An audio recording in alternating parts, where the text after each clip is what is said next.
Вечір в хату, everybody! It's PanRoman, and I saw you really like the previous video about decals, so I decided to talk more about this topic, and today we're gonna talk about floor panels that you can use as floor fences or etc. as decals, and the ways you can optimize your scene, and instead of using hundreds and hundreds of polygons, use just few of them. We're gonna learn how to do seamless styles. Here are the examples from my collection that I made for market. But first, let's understand where can we use it. So the biggest area to use this kind of stuffs are games. For example, here in GTA 6, they waste just a couple polygons instead of 500,000. In Star Citizen we can see these floor panels everywhere. In Cyberpunk interiors for the vents, for example. In the Little Company, all the grid floors. In Dead Island 2 they use it a lot in the exteriors and interiors. Same we can see in Dying Light 2, they use it a lot everywhere on the maps. And of course we can use it in product modeling to optimize our scene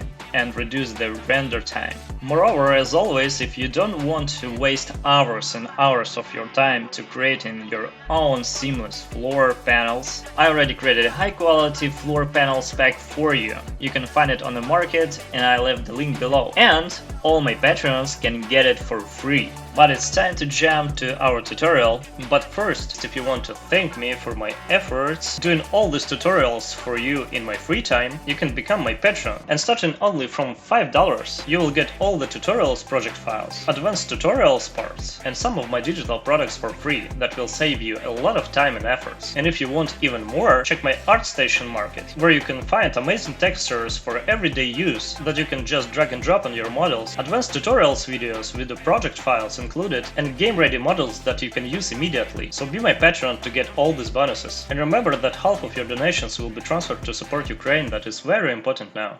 So first we need to do is create plane, reduce segments to 1, press C to make it editable, and let's check our UV. It's already unwrapped properly, so we can continue. Let's create cube, size must be 5 to 5 to 550. Let's place it above our plane, then select side edges and start to beveling out up the subdivision level quite a lot. Now we don't need to worry about poly count. Then let's select this size polygon and one bottom one and delete it. Then let's make a loop cut right in the middle here. Put this cube in the cloner. Choose the mode as linear. We know that the size of our plane is 400 centimeters, so let's move our cloner to minus 200 centimeters to the left. Choose the mode to endpoint, and obviously our endpoint will be in 400 centimeters to the right. Then let's increase our segments to 20. Duplicate this cloner. Rotate it 90 degrees, zero it out on X, and on Z put minus 200. Place this part a little lower than first one. Select both cloners and press connect objects plus delete, name it as grid and export as obj. Import in Marmoset, press to the bread icon on the top, place plane in the low and grid in the high.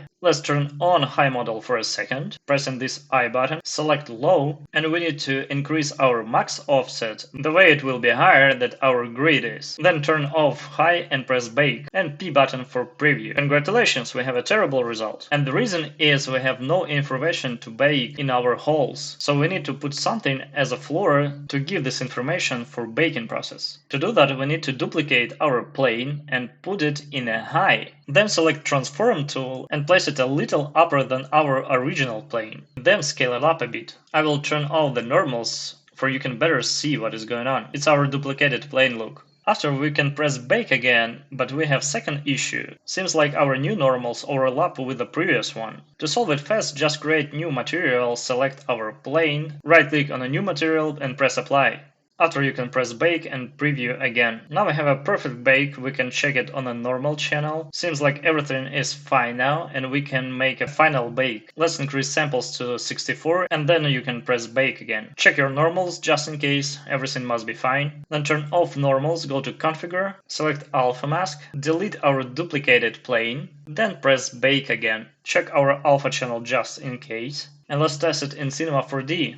Let's turn off grid. Create new material, apply it to our plane. Let's change the color to see better what's going on. Put normal texture to normal and alpha to the alpha. Select no scaling in the viewport and now we can put it in the cloner. Set the space between grid 400 and we have perfect seamless style. and this complex grid is just a couple of polygons. Moreover, you can use this texture not only on flat surfaces. For example, here you can use it on a sphere to put something inside and make it glow. Use it here, for example, on a cylinder to make an arena or top part of the lamp. And it's only one texture. Just use your fantasy and do whatever you want. Use it as a decals for your sci-fi doors somewhere, or additional details for your hard surface models. Moreover, because of normals, it will perfectly react to the light. And don't forget, you can purchase this amazing pack on my market and get 5 incredible seamless textures that you can instantly use in your projects and create amazing tiling textures like cell, sci-fi strips, small circles, big circles, and grid. Moreover, my patrons will get it for free.